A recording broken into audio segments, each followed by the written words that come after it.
HRN listeners. As we celebrate our 15th year, we are deepening our commitment to giving voice to the next generation of food systems storytellers, and we need your help. Our internship and fellowship programs help activate new possibilities for underrepresented and underestimated young people through experiential journalism, audio engineering, and production training. Through these unique programs, HRN helps food equity stewards build essential workforce readiness skills that expand their potential and foster economic mobility. Please consider supporting these critical programs. And with a minimum donation, you can be entered to win a dinner for two at an amazing restaurant in one of 8 cities and tickets to a concert at a great venue in one of those cities. We have incredible partners across the country who have donated, as they also share our passion for helping to educate the next generation of food systems storytellers. Check out heritageradionetwork.org/15 to donate and enter to win today. That's heritageradionetwork.org/15 to donate and enter to win today. And make sure you donate before March 31st. Thank you. So, Brian. Heather, how are you? I'm doing very well. How are you doing? Superb. Oh, it is a beautiful day here in Brooklyn. We are like 90 degrees and sunny. It's about 51 in Alameda, but it's sunny. What is going on with that? I don't know, but it's the coastal influence, I guess, but I'll take it. It's a beautiful day. Definitely, indeed.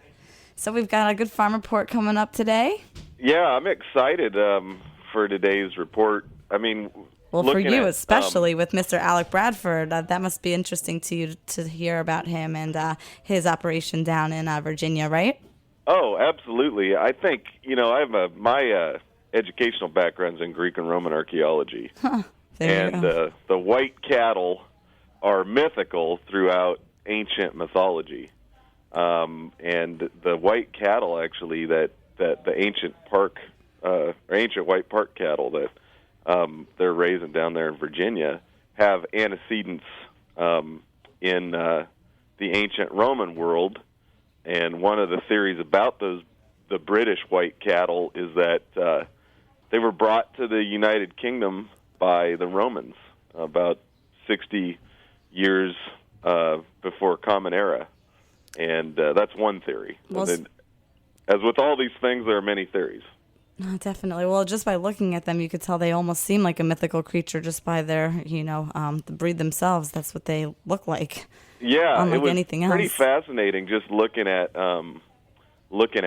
some ancient depictions of cattle, and you do see the cattle skulls a lot of times in Roman, especially sculpture, have horns like the ancient white park cattle. So it's pretty cool. I mean, it really does look like something pretty primeval.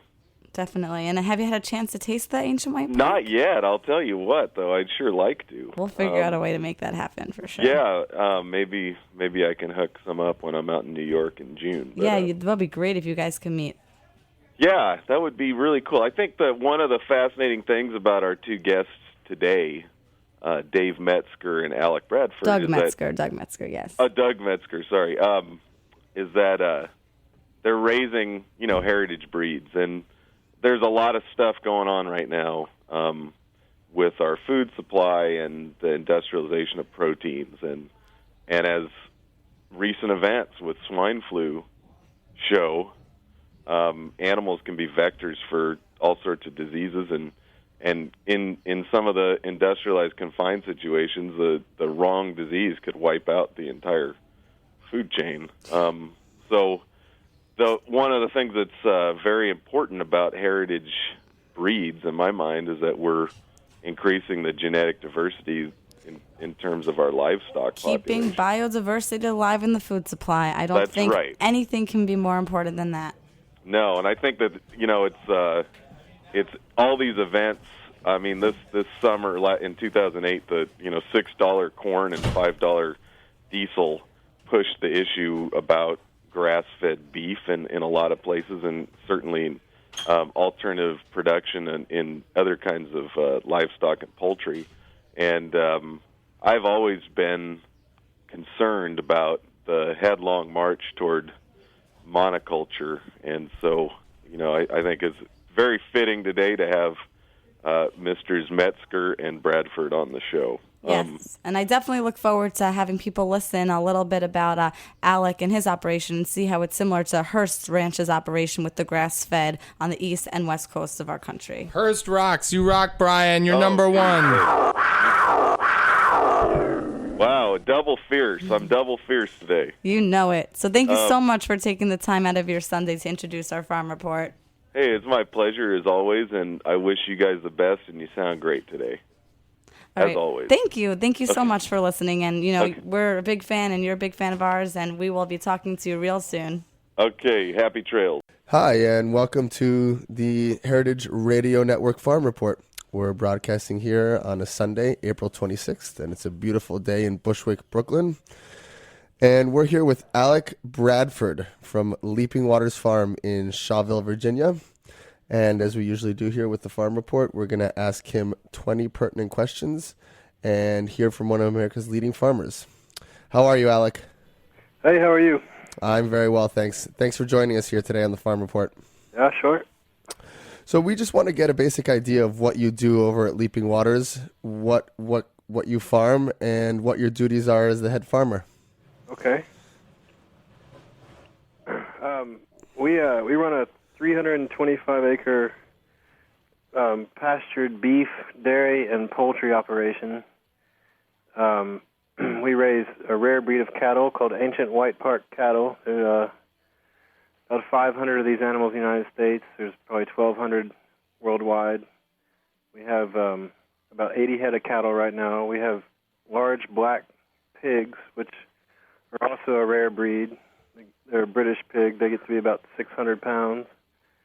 And we raise the pigs and the cows together on grass down by the river in southwest Virginia. And after the pigs and the cows get off the grass, we take chicken tractors and run the chickens over the top of where the cows and pigs have been in order to refine the soil and get some of the parasitic bugs out. And then we take all the meat that we process here and we sell it to local restaurants. We distribute it through Heritage Foods, and then we give some away to the food banks locally to try to get some of the more less fortunate people to get some good food as well. Wow, well, it sounds pristine down there. Just the name of the farm conjures up some vivid imagery here. What's the history of this land? Going back to way back, it was a Cherokee hunting ground. My son and I have found quite a few arrowheads and spearheads up in the high fields and in the forest. And the Shawnee Indians also came through here. We're very close to where Laura Ingalls was kidnapped in the 1600s or 1700s and taken back to Ohio. But for the most part, it was Cherokee land. After the Revolutionary War, pretty much all of Montgomery County, Virginia, was given to a colonel in the Revolution named George Hancock, who was buried not too far from here in a tomb. He was buried standing up so that he could watch his slaves on his plantation after he died. It's a local legend, but you can go and see his bones still, actually. After the Civil War, the plantation was broken up into really small tracts, and there was a couple of hotels were put in down here. We have a lot of mineral springs that the wealthy northern folk would use to come down in the hot summers and vacation and bathe in the springs and play a little pasture golf. And I guess when probably the 1930s was the last of the hotels burned down. And since then, it's pretty much gone into a state of disrepair. The family we bought it from had the land in their family for 200 years, but they hadn't taken really a whole lot of care of it in the last 40 or 50. It was pretty much a junkyard when we got it. We spent maybe a year just cleaning it up. And but it's prime land. It's about 120 acres of it's just perfect bottom land. It's all the soil is like cake batter. It's solid black. It's beautiful. How'd you become connected to this part of the world? I was born in southern Appalachia in Tennessee, just a little south of here. That's where I grew up. I moved all over the place before we actually bought this farm. I lived abroad for a little while. I lived out west. I lived in the city, actually, for a couple of years. And I met my wife, and she decided that we needed to farm, and I'd been working on a farm when I was a kid up until I was 19, so it seemed pretty logical for me to come back. I don't know, the mountains around here, they leave a mark on you if you spend any amount of time, especially in your childhood. They throw pretty long shadows, so it wasn't too hard of a decision to move back. Huh. Well, you seem to have a very poetic way of speaking about the land you're connected to. We love it. So to get to less sort of ethereal talk, if you could write one farm issue into law, what would it be? That's rather complicated. I don't really have a whole lot of use for the government in my operation. It seems like a farmer of my size, we're not considered big ag, so we have, if we want to sell meat directly to the consumer, there's a whole lot of hoops to jump through. But I realize that given the size of big agriculture and the number of people that we feed in the United States, that we have to have some government regulation. But I guess if I had to choose one thing, I'd probably get rid of the current standards for organic certification. I think we should probably start over with more focus being placed on making a solid connection between farmers and consumers. But right now, the standards we have serve as a vehicle mostly for retailers to push more boxed meat through, which effectively lowers the standards of everyone that wants to buy like quality food. I don't know if you need to personally know your farmer and have him be certified, but it helps. And I guess you should have a real sense of what their practices are, at least, if you're gonna get involved in the food movement. Now, what are the members of your production chain that you interact with most, and which are most important to your survival? The abattoir is most important to my survival. If I raise these animals, I try to get them, as close to perfect as I can over a 2-year period, and if I take it to a slaughterhouse who does shoddy work, they can destroy all my work within 30 seconds. So if I can't find somebody who can properly process the beef, treat it humanely, label it well, cut it well so it looks good, then I'm out of business pretty quick. So speaking of maintaining the taste sort of that you've fostered in your meats, what are the taste profiles unique to these foods that you raise? Well, with the White Park cattle, they're an interesting, they're a very special animal. They were they were the cattle of the royalty of Britain for about 800 years. Only royalty could eat them, and I guess we don't have to do too much with them. We were lucky enough to just find the breed. I bought it really because of its looks and its condition, not really its taste as much. And over time, after we slaughtered our first animal and tested it out ourselves, we found that they have a unique ability to absorb all the grasses all the different grasses and forage that they consume. You can taste the wild chives and some of the brush, the grassiness of the meat in the meat without it being overwhelmingly gamey so it's truly the best beef, I think, on the planet. I think the people that did the Angus marketing 30, 40 years ago did a brilliant job, but they'd never heard of this breed. I'd be interested to compare them. Interesting. What's the DNA that makes up the foundation for your food? DNA? You mean the actual DNA, or do you mean like the model of the farm? The model of the farm. Well, it's really about the way the animals are treated and the grasses that they receive. We're in my farm, we're grass fanatics. We plant all sorts of different legumes and grasses for the animals to forage on, for the cattle to forage on especially. And the pigs get a variety of vegetables planted specifically for them. And beyond that, we really let nature, run its course. If the animals receive the best quality feed, of course, they're going to produce the best quality meat. And if they're happy and comfortable in their conditions, and of course, the less stress, the best. They'll gain more fat. they won't have as much adrenaline in them, and it basically makes for a tender, more succulent meat. So just as a human who might be stressed might actually display those symptoms physically, an animal would do very much the same thing, and Absolutely. those symptoms would An animal then manifest themselves through the taste. Sure. Yeah. If an animal has high adrenaline and it's slaughtered, the meat will cut dark. It'll be tough. It'll taste terrible. You can absolutely taste that. So it's not just sort of an urban myth. No. It has everything to do with the animals. I mean, I don't want to be anthropomorphic, but the emotional state of the animal.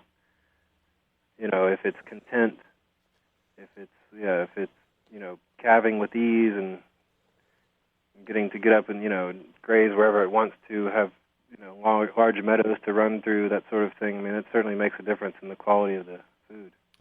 Can you talk to us on a biological and physiological level about how the mental well-being of an animal could actually manifest itself through the taste of the meat?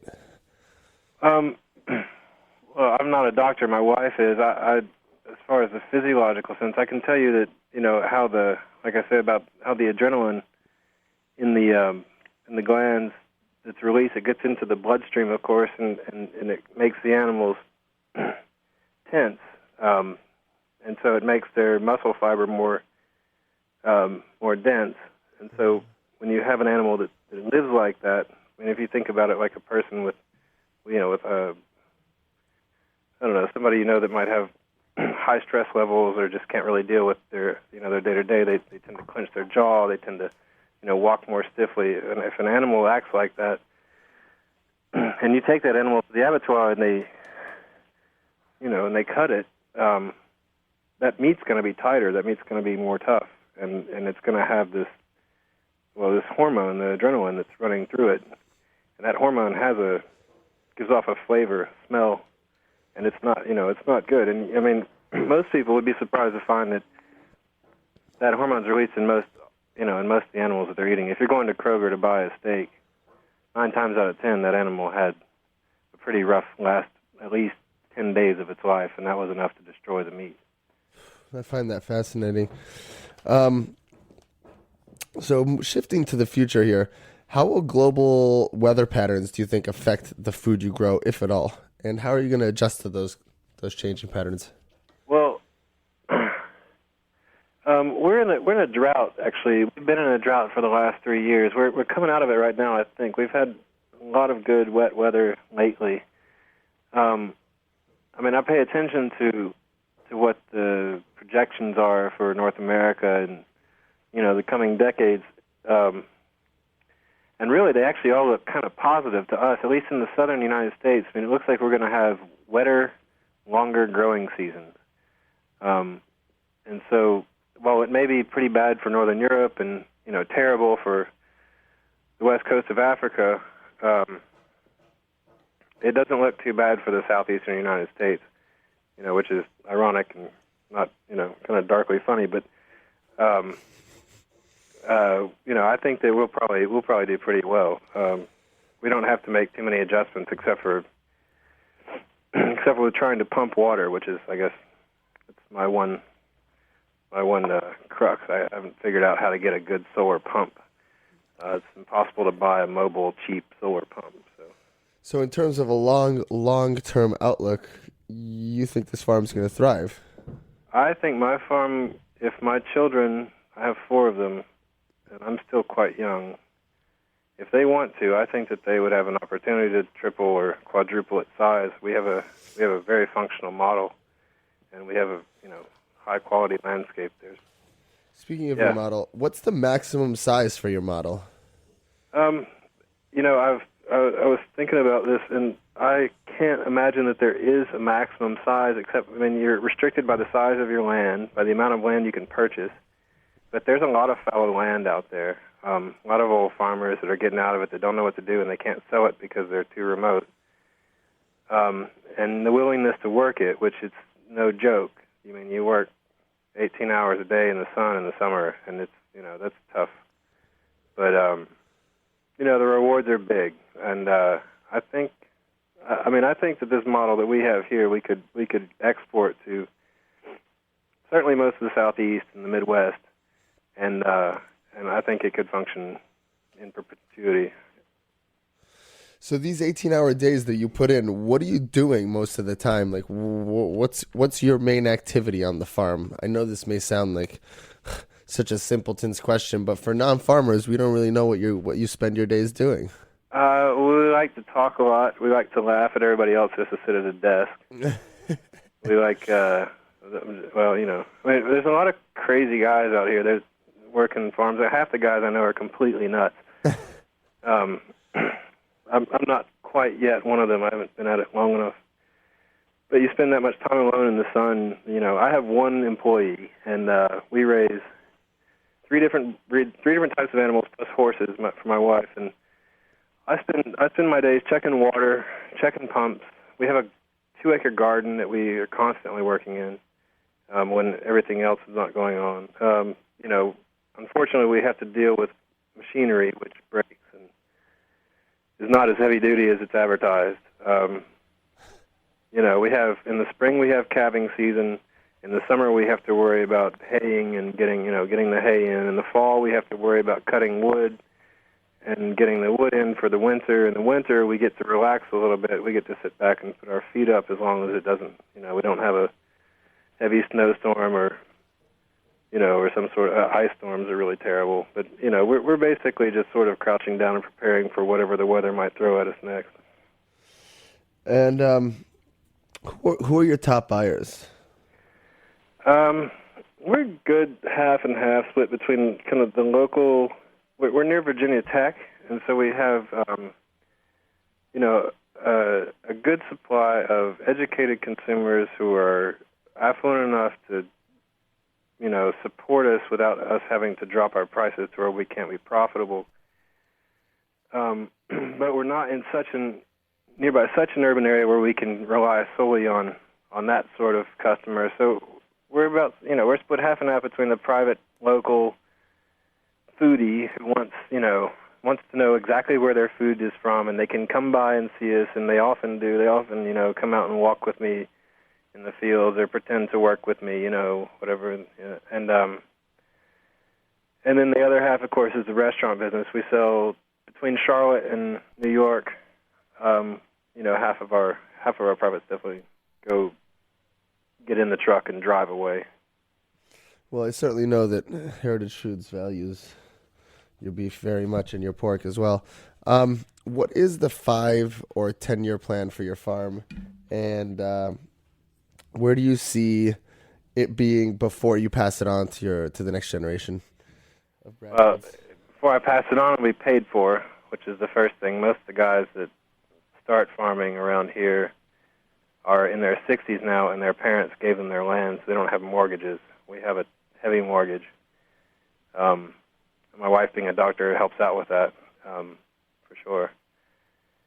5 or 10 years from now, I expect that I would like us to be in a position where we have 4 or 5 restaurants that we support full stop, everything they serve, year-round, where we can deliver to them, you know, every week, which is, you know, that's kind of a tall order for a single farm to do, but I think that that's possible. We'll definitely be paying the mortgage. The farm will be paying the mortgage off, I would expect, in that time. And, you know, I expect that the farm will expand naturally, as I don't have any intent to artificially stop it from growing. But at the same, you know, I want to make sure that my breed of cattle gets spread further. There's only 4 farms in the country that have it right now, and I'd like to see it, you know, spreading locally pretty well. It's a wonderful breed, you know, and I want to make sure that my kids actually have enough time to enjoy me too. So I don't expect that I'm going to be on the cover of any, you know, package of meat in the grocery store or anything, but, you know, we plan to make a tidy living, and you know, and still have time for the kids. They're all young now. So, yeah. Well, that's great. Well, we'd like to thank you very much for taking the time to join us here, and I know you're one of Heritage Foods' very much valued farmers, and we hope to have a long-standing relationship with you, and I know that people really enjoy your product. Yeah, so your hard work is really paying off, Alec. Thanks a lot, man. Thanks for joining us, and we hope that this is the first of many farm reports that you'll join us on. Sounds good. All right, care. have a good day, and best of luck to you this summer. Okay. Bye. See you. And welcome to the Farm Report here on Sunday, April 26th. We're broadcasting from Bushwick, Brooklyn, and we will be talking to one of America's leading farmers today on the Farm Report again. We ask the farmers 20 questions, and we get to put our finger on the pulse of the farming community in the United States. And today we have with us Doug Metzger of Metzger Farm. How are you, Doug? Pretty good. Great. Why don't you tell us a little bit about where your farm is located, what the history of your land is, and how you became connected with this land? Well, we're at Syndicate, Kansas. Actually, a little town of Oneida, pretty much rural, a little town of 100. And my grandfather, he bought this land that I'm on right now in 1921. And so that's just about 100 years ago. And the fellow that had it before him, and the one adjacent to it, where I actually am right now, they homesteaded the land in the 1880s. And I grew up with the farming operation. My dad came from northwest Iowa and went to farm. He married my mother and went to farm with my grandfather. And my grandfather got old in the 40s, and I was born in 1938. And I went farming with my dad when I was 18 in 1956. So I've been here for near 60 years on this same land, raising the same livestock, raising turkeys for 60 years, and cattle and hogs and milk cows. We were one of the only farms that are really diversified, like all farms was back then. So that's basically my story. Sticking to it. Sounds a little bit more pristine than Bushwick, Brooklyn. I envy you. Let's switch gears for a second and talk about farm laws. If you could write one issue into farm law, what would it be? What would you mean, a law that has something to do with farm issues? Yeah, if you could write one farm issue into law, what would it be? Well, I would write something into law. Actually, there would be two of them. One of them would be that you couldn't have anybody come to the country and buy just an acre. They had to buy either 80 acres or nothing. So we wouldn't have this urbanization taking away our farmland. And then the other one would be that if you moved to the country, even with your 80 acres, that you could not complain about the smell of the farmers on their farm, because animals do smell, and farming is a smelly business. Mm-hmm. Okay. And who are the members of your production chain that you interact with that are the most important to your survival? My wife and my son and my daughter, they're all involved in the farming operation here, and my son-in-law. And basically, then I got help that helps us. And so that's what it takes. And we know that you raise Reese turkeys on your ranch. Why don't you tell us a little bit about the taste profiles of those turkeys and about the taste profiles of the other foods you raise? Well, these are the old-time breeds of turkeys, like been around for 100 and some years, and the hogs that I raise are the Berkshire hogs and also the Tamworth. We milk Jersey cows, which have been around a long time, and Holsteins too.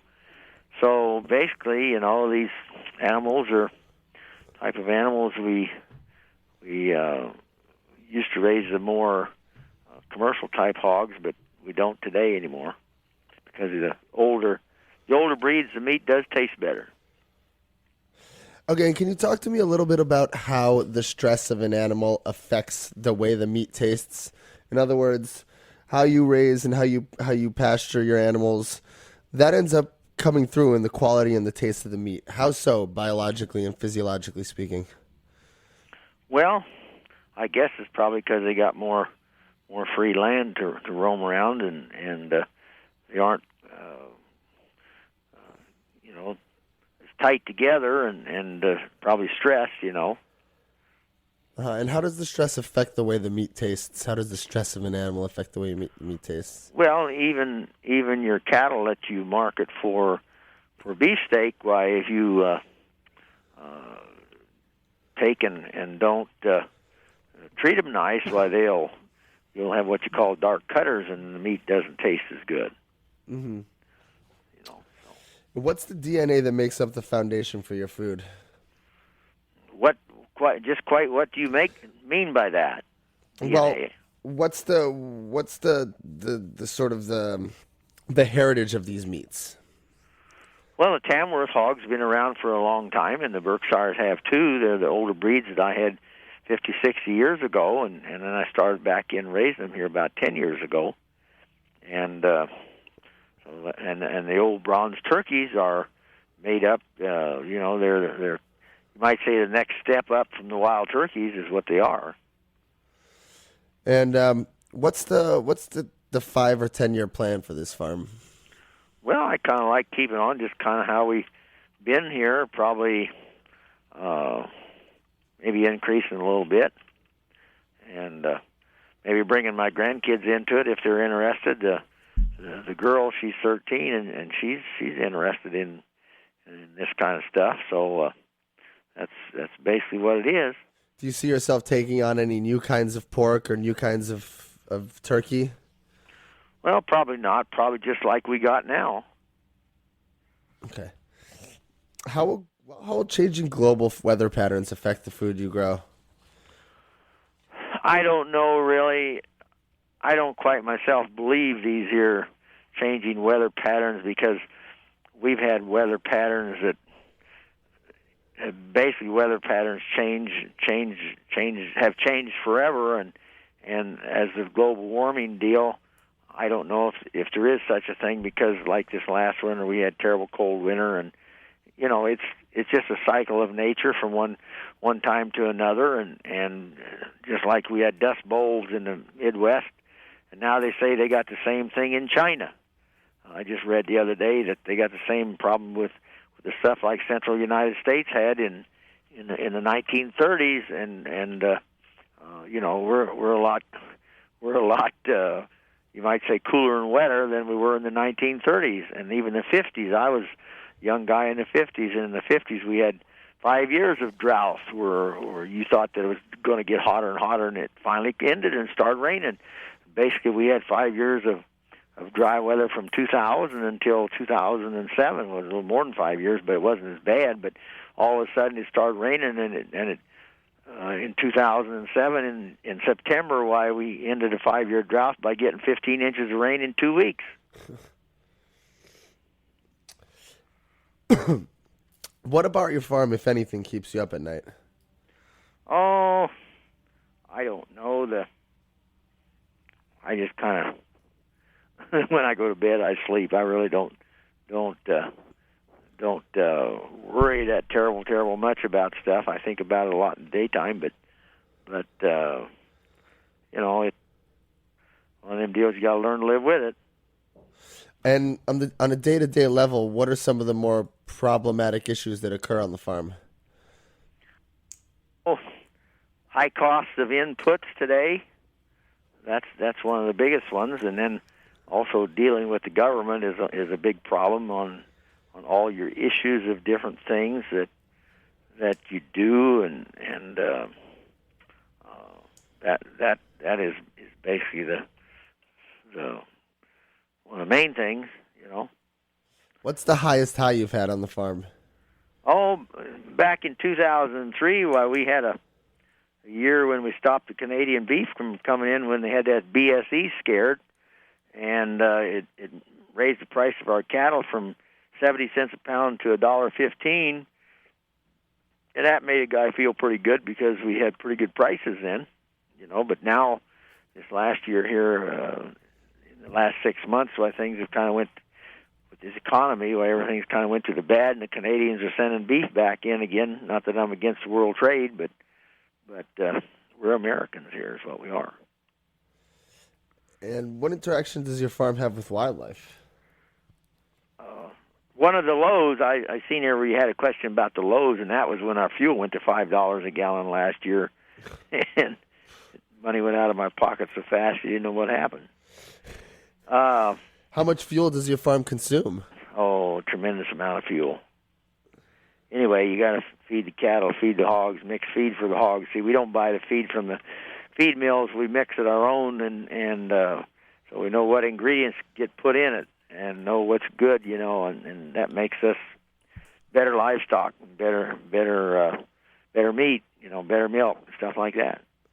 Now, where did you learn how to feed these animals properly? Was it something that you tweaked by trial and error? Was it passed down from another farmer? Well, I studied agriculture in high school, and I went to college a little bit, and I learned how to blend, how to mix feed, you might say, and nutrition, and what it takes. And it's a never-ending process. Things change, So that's basically what it is. What do you feed your hogs? We feed our hogs corn and soybean meal, and run them on pasture, and wintertime is the worst time of the year because it's hard on farm animals. How so? Cold, wet, snowy. It's just there is no grass growing. And what's the maximum size for your model?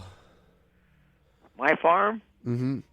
I don't know. It's about as big as what you can get with 3 family members running it. We got, roughly we got a couple thousand acres of what we got, which you might say is one of the smaller family farms today. There's a lot of them that are a lot bigger, but basically they don't raise much livestock, when you got all the different things I got. Well, that's about it, If you had to wildlife, when you're saying about wildlife, we got deer and we got wild turkeys and stuff like that. We see them most every few days or every day sometimes. How does technology help your farm? I don't know. It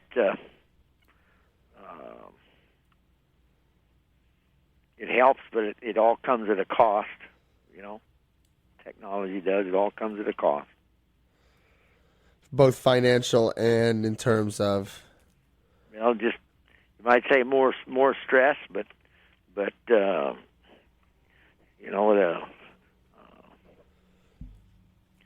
as you get bigger and try to produce some more stuff, you got more problems. Sure. It just is. Who are your top buyers? Who are my buyers? Who are your top buyers?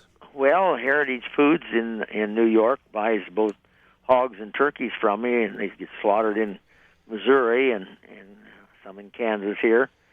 And my milk goes to a big dairy cooperative. I've looked into producing cheese, and that way, but that takes a lot more work.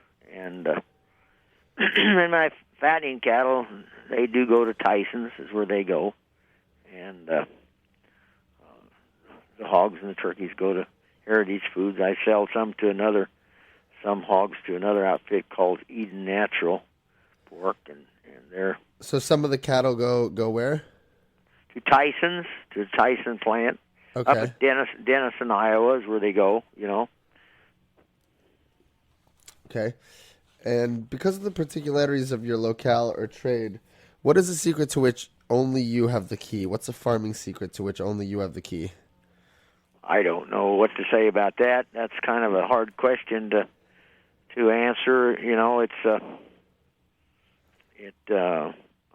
I don't know. I really don't know what to say if I hold any key to anything. I know producing these here Heritage Foods, the turkeys and the hogs, like we did 50, 60 years ago. That was a key to, especially the turkeys back then. We made pretty good profits, and then as years went by, the turkeys got so commercialized that we didn't make any money anymore. And then this heritage breeds because they taste better. So I don't know if I hold a key onto that part or not, really, But it just takes a different. You got to have knowledge on how to raise these animals outside like that, which most of the big operations, they don't know that anymore. If you call that a key, really. What to you is American food? To me, what American food? Fried chicken and country ham and beefsteak. Mm. And so you're saying basically the meat's indigenous to this area? Well, yeah, to America and turkey. Turkey's, I've always liked turkey and geese too. I like goose and ducks too, really. and that was my ones like my grandma. And I raised ducks when I was a little kid, way back in the 1950s. So any of those, any of those foods, I call American. So you've had a farm in you for quite some time. Oh yes. All right, great. Well, we'd like to thank you so much for joining us here. We know that the people over at Heritage and our customers really, really do enjoy the Metzger products, and we hope that we'll have you on for many times to come. Okay. We really appreciate that. Thank you, Doug.